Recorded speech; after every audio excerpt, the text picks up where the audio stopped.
최근 안보 동향을 살펴 정세를 전망합니다. 안전과 평화를 다지는 시간, 디펜스 프라임 조수빈입니다. 북한이 연이어 대남 오물 풍선을 살포하자 우리 정부는 대북 확성기 방송을 전격 재개했습니다. 또한 북한이 무력 도발할 시 강 끝 원칙에 따라 대응하겠다라고 언급했죠. 오늘의 첫 번째 프라임 이슈는 다시 켜진 대북 확성기입니다.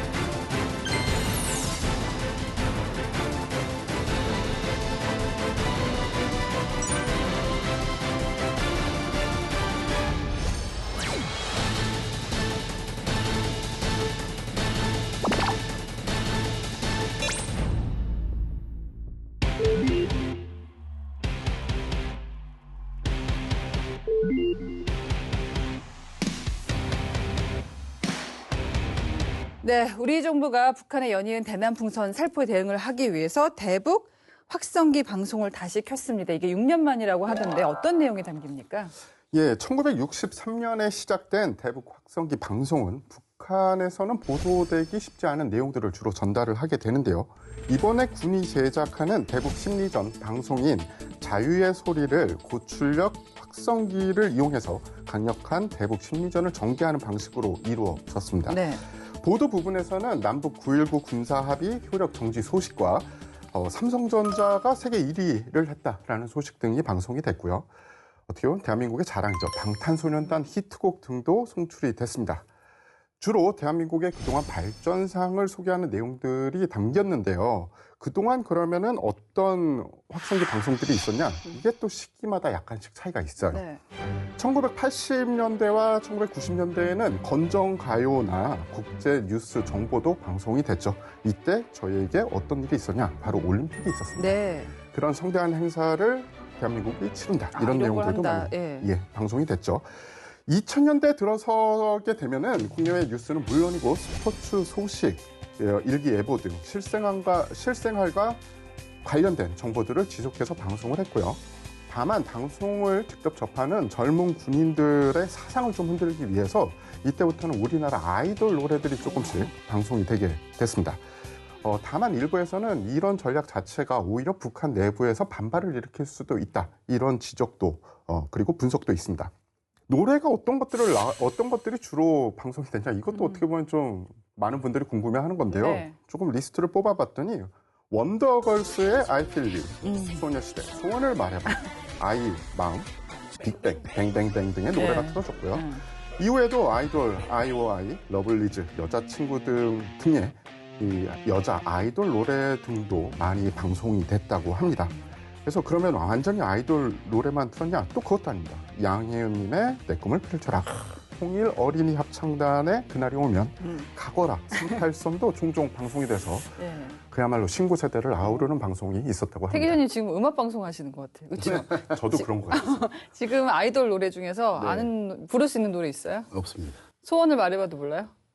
들어는 봤는데 소원이 별로 없어서. 네, 소원을 말해봐 이런 것들, 그러니까 젊은 층의 마음을 아주 촉촉하게 해서 흔들어 놓겠다. 이거를 이제 심리전이라고 하잖아요. 근데 제가 재미있는 보도를 읽은 게 그 일기예보는 뭐하러 하나 싶은데 북한의 일기예보가 정확하지 않으니까 딱 이렇게 저 일기예보대로 내일 비가 온다는데 비가 왔어. 이러면 그게 또 엄청 충격적이라는 거예요. 귀순하신 분들 얘기를 들어보면은. 그리고 이등병의 편지 이런 거 하면 거긴 또 군 생활 오래 하지 않습니까, 북한이. 그러니까 막 고향의 어머니 생각나서 눈물을 흘렸다 이런 얘기도 들었고, 실제로 귀순을 결심할 때 상당히 영향을 많이 준다, 대북 방송이. 그리고 우리가 상상하듯이 욕하고 비난하고 이런 것들이 아니라 굉장히 감성에 호소하는 것들이 많다는 게 놀라웠는데, 북한이 그래서 더 민감해하는 거죠.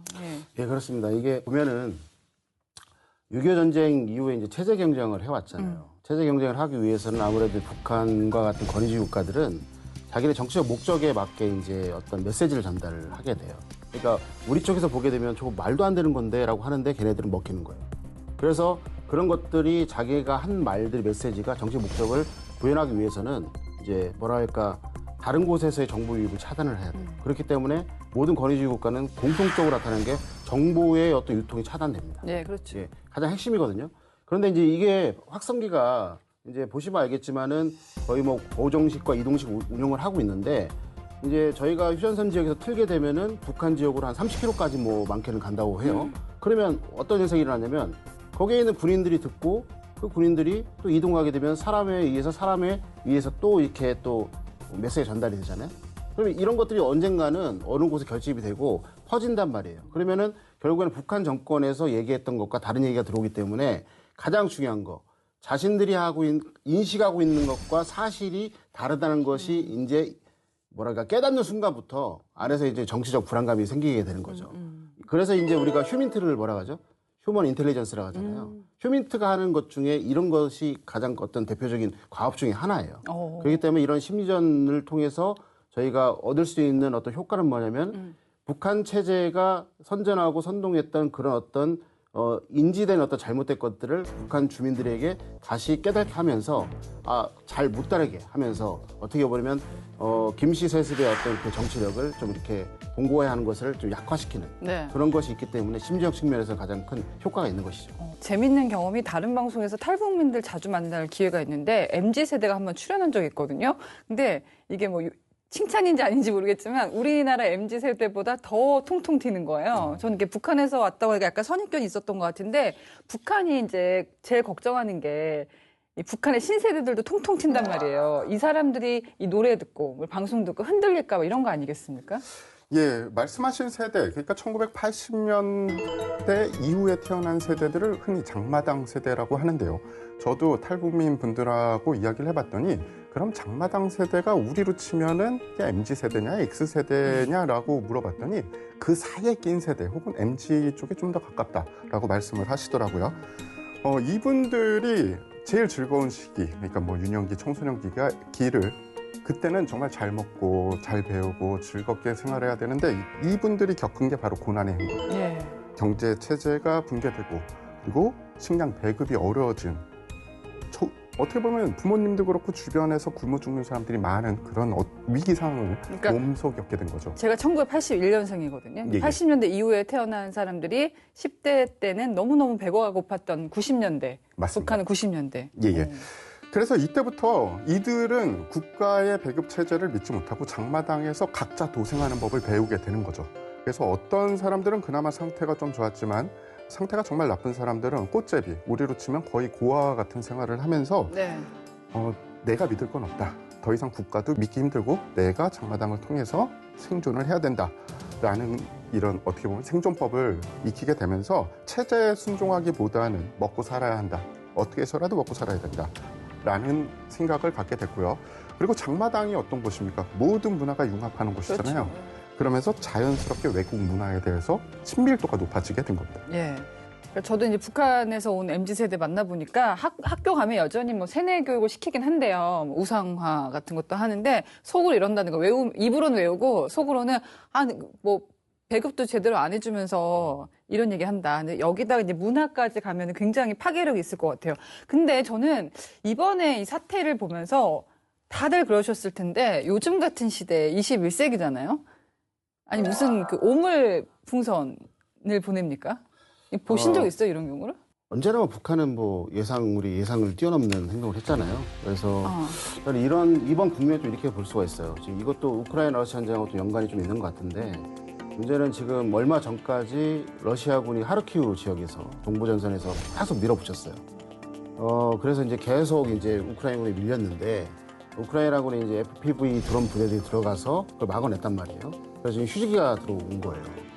그래서 이제 어떤 얘기냐면 러시아군이 공세를 계속 이어나가지 못했다는 건 뭐냐면 이미 이제 전쟁 지속을 하기 위한 물자들이 이런 부분들이 좀 이렇게 충분치 않다는 얘기인데 그 물자의 상당 부분이 북한에서 이렇게 가고 있는 거거든요. 그래서 북한도 지금 현재 여태까지 러시아를 지원해 주면서 어떻게 보면 군수 물자 그렇기 때문에 걔는 경제를 다 모든 것을 가용해서 이제 만들어주고 있는 거잖아요. 그런 부분에 좀 한계가 왔다는 것을 좀 알 수가 있으면서 그래서 이제 첨단 체계보다는 이제 이런 어떤 재래식 우리가 생각하기 좀 더러운 이런 것들을 이용해서 하는 측면이 있고 이게 좀 신빙성이 있는 게 뭐냐면 뭐 뉴스에 나왔지만 푸틴이 6월 중에 북한을 방문했다가 베트남을 또 방문한다는 기사가 나왔잖아요. 그런데 푸틴이 이제 6월 안에 방문한다고 해놨는데 이 한반도 안에서 막 포스 쏘고 이렇게 해놓게 되면은 그게 또 푸틴의 이미지한테는 안 좋잖아요. 그렇기 때문에 이런 부분들을 좀 이렇게 뭐랄까 물리적보다는 비물리적인 방법으로 전하는 어떤 냄새가 좀 나고 있고요. 그리고 여기서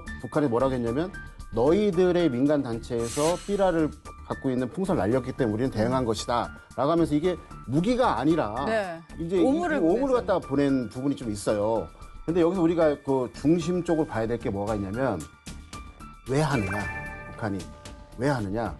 결국에는 첫 번째는 관심을 받기 위해서 하는 게 있고요.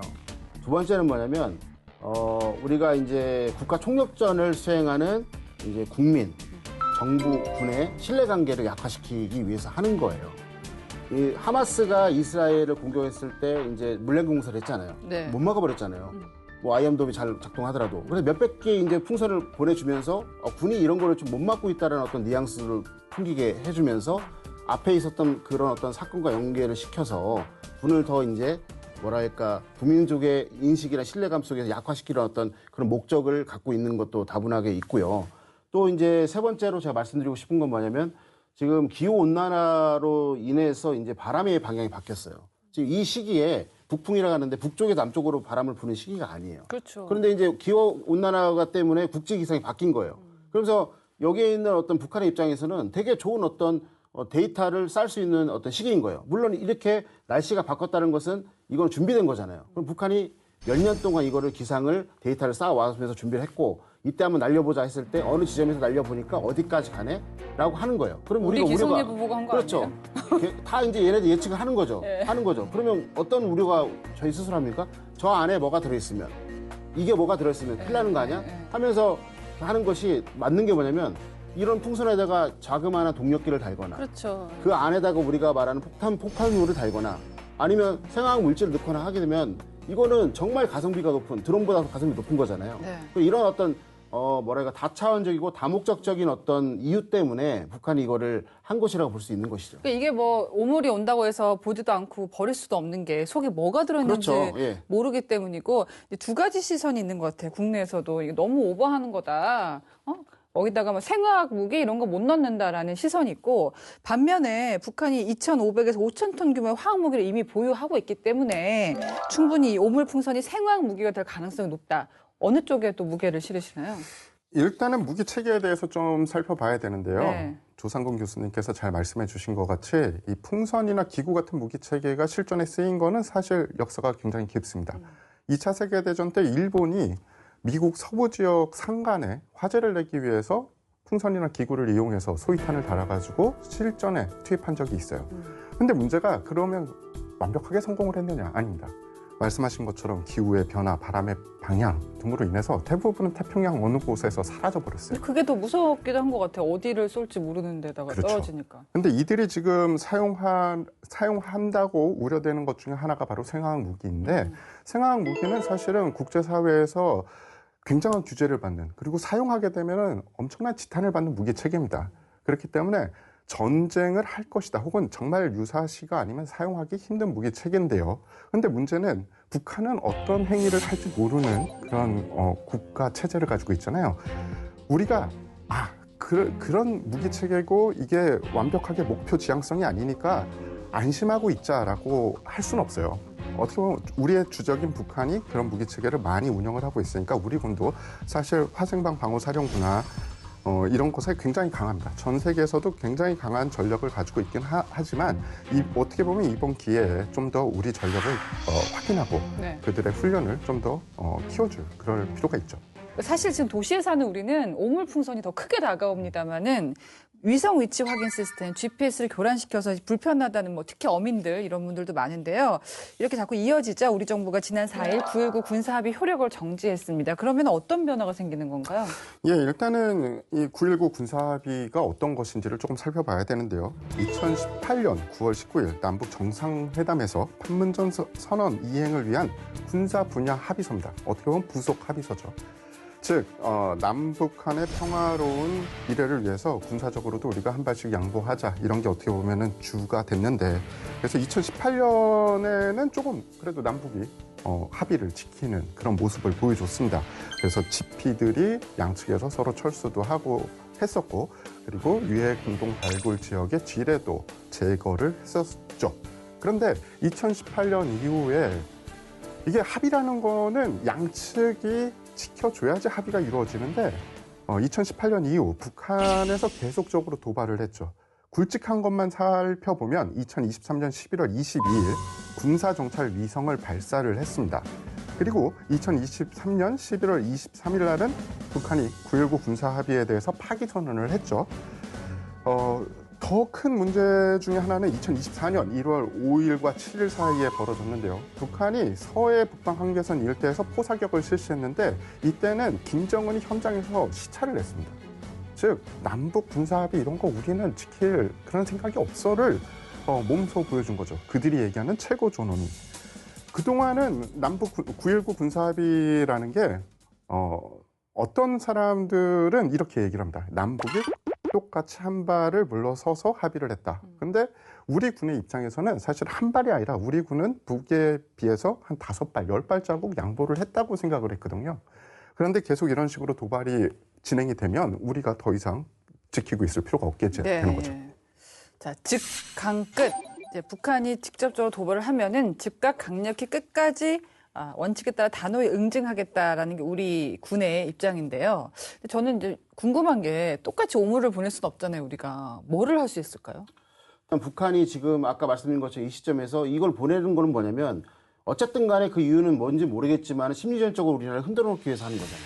그러면 이거는 국방부와 정부 차원에서 먼저 이거를 심리적 차원에서 무기로 반드시 규정을 먼저 했어야 해요.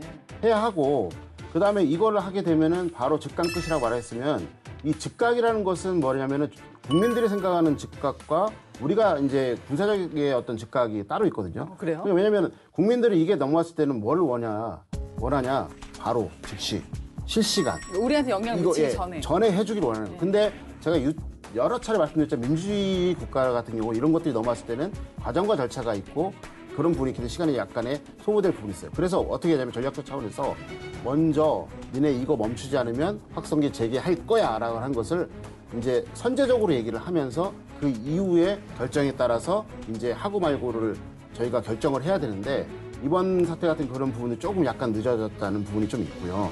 그다음에 두 번째로 중요한 게 뭐냐면 제가 여러 번 한번 우크라이나 전쟁을 통해서 제가 설명을 드렸지만 앱보라는 시스템이 있어요. 그냥 무인기가 하도 많이 날라오니까 러시아 것이 날라오니까 결국에는 주민들이 핸드폰을 갖고 이걸 펴가지고 날라오는 곳을 찍게 되면 이게 바로 방공부대로 이제 전파가 되는 거거든요.